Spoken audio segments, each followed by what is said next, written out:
Talofa lava. Ia o te fia e whaatalofa atu. Whafunga anga sio tātou o tunu e mesio pa anga lau lobe. Ia a o whea ngai e pia sio tātou o tunu. Ia ma tūlanga pe una iai pui puinga. Ia ma tapo e pe untu ina mai. Ia wā lava isi la asanga i o suia. O tātou polo inga whaalawila whaafosea ia usi mai roa lau whaafonga. O whaapoponga ne o nisi fo i o mea lo tutupu. Te tono sio tātou o tunu. I le suinga loa ia o polo inga o whaalawila whaafosea ia pe no pāsia whaatula fono masainia lana fionga i le awa malu o le malo. Tui ma lea li whano wa le toa suala o vile lua i lea fia na nafi. O lea lo au mai e pe ale whaamanatu i tangata le atunu e ui o lea ua tuu mai i lalo le laasanga lua po le lano moli le nei polo inga. Pe tai e tele vaenga e tau lava no sta ia lo au mai e le nei tula fono. O le nei polo inga lo au mai e pe ale whaamamafa i le atunu ina ia tautua na e whaitali fofonga. I so o se teimi pe a whea wai ai le ngata i lea o pe patui al ko viti ina ia whea vea i teimi uma. E le ngata i leo le isi tu leo o toi au mai e le whautuanga le matanga luenga le soi fua malolo ina ma le komiti o whaalawilai whaafose i pole nia. O le tama whai e tau sisi le wafa atulanga ina o le istangata le e tatau o na lua mita o na olo wa aia e leo longo sa ia lava le toa tele o le atunu. O suinga le polo inga i pe ono pasia le afiafiana nafi. O leo o polo ina i tangata whainga luenga umale maa lo e toi fo inga luenga le vai es fong. Ai mai se ai o pisinisi uma leo le ato e te tala uma mo au unanga masani. E au fia i mama keti uma i le atunu. O le tolus fulu tangata le li miti o poti potonga e pei on toi au mai e pe alfa mamafa fa le soifua maloloina. Ina ia tautua nana tunu e tau sisia pea. O taimi te tala o fa le olo ma supermarketi o lo fa tūlanga mai mo le asunga fua i le aso nai o le ono le tae au i le valu le pou.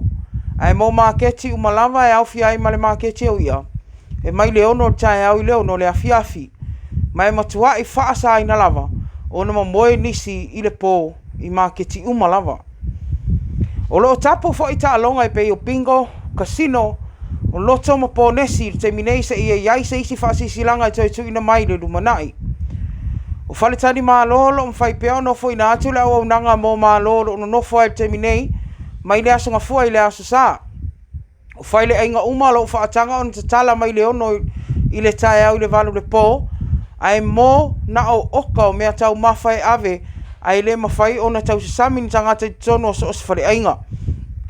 O nisi o tūlanga o leo lo whaamanu lama mai e suinga al polo inga, e leo mawhai ai o na te tala ina ni whale kalapu, whaapea ai mawhale whaamalo si tino, ai mai se lava, o nisi o tūlanga i whale ta alo. O pisi nisi umai tāpunia i aso saa se i vanga na aini maa keti au i am whai na tatala mai le whae vave au se ia o le iwa tae au. Whapea i fwoi mal maa keti i funga le i teimi lava na e pei o na tā ua. O supermarketi mwhale o loa la iti alo ma whai o na tatala i aso saa mai le sifululua i le awauli se ia pa ia le itu lai valu le po mai whapea nā fwoi i pamu peni sini umai le atunu. O suinga umanei o toi tu ina mai mole sila fia le atinu. O nono o toa tele lava ele o malama le tele o nei suinga. Ai tai nane i tangata o lo whaatala le lava i usa ia le tele o tula fono le nei polo inga. E nisi o tala, e toa valu tangata e au fia i mani matai ma le afia anga manono. Na whaapea on tui nā ti ai, ni sala tupe i sa vai i le vai aso nei na ua maualo lātou malanga atu le lātou vaa. I sale lo longa mo se maliu na whai ai. Au lo whai ai vavau ma tapo le tapu nia a toa le atinu. Le ana ma toa i whaasa i lava ni whimalanga inga. I le vau polo msawai. O le nei sala tupe o atu le lua afe pei o na whaamau nia mai en mtanga luenga leo leo. O toa i whai loa mai e leo leo i le atinu. E le ma whai o na alo le tūla fono i tangata whape nei. O lo fia pe whaatala le ma soli nisi o vaenga tā ua o polo inga o whaalawilai whaafosei. Awa lava pui ngale atinu e au fia o mai o polo masawai. Ua whaamau ni ai ua umana tu atu le lapta inga i le e ana le nei vaa. Ma i la tau na malanga i le vaa le nei. O le isi tu o lo au mai e pefau tuanga le tanga luenga leo. O tangata le efe malanga i le vaa o polo masawai. Le a lava lo o tele ina whaafoi. E leo whanau witi. Le i lalo ta isfulua tau sanga. E tele ina wa ia o atu ma mātua e pei lava e leo whaasa ina ona whea vea ino whanga whai tele. Whaalia mtanga luenga o leo leo. O le malasi anga i lātou e ala wha malasi o le tūlafono. E ngata lava i lunga le wafu. Ai le mawhai o no o i lunga o waa. O le ngaluenga le na e te tau lava o na whaatino mai patino tonu i pūlenga o waa Samoa po le Samoa Shipping Corporation. O le tala muli muli atu sa ias whaasi silanga whalawa i tele pe on tuina mai ele ofisa o le pule whaatonu po le regulator. Ua whailoa mai ai se nu mera vili fua leo ma whaian whaatino ina. A wā lava le mamano le atunu e wala au atu ai. I so o se taime e winga i ni whaase a ama au nanga uma ele o whaamlia i nai tangata lau tele. I le ngata i company i uman pisinisi. Ai mai se o whaala poptonga le olo i lalo o le lātou whaafoenga. E au fia i tu ainga au nanga nei au nanga o so ta inga whaaneo na po. O penga te whailangi po interneti. O ofisa whaasala lau. O le EPC. Whapea i mau nanga o whaamomoli po whale meli. E peo no pasia le awhionga al pule whaatonu i a le matua ngisa fuatai persau.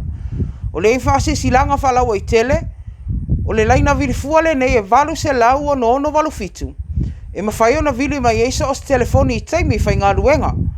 Ma o loo tālo sanga i naile atunu e tāua telefina ngalo whaalia. O so o stangata e winga i nei au nanga. Pe a whai ua le whaamlia i nai. Ma o nei au nanga o mafoi. O loo lātou whaafoi ina i alu ai pei luma. Ngā tina e ina whaatino ngō nei vaenga uma. O wale luma na i manu ia o le atunu.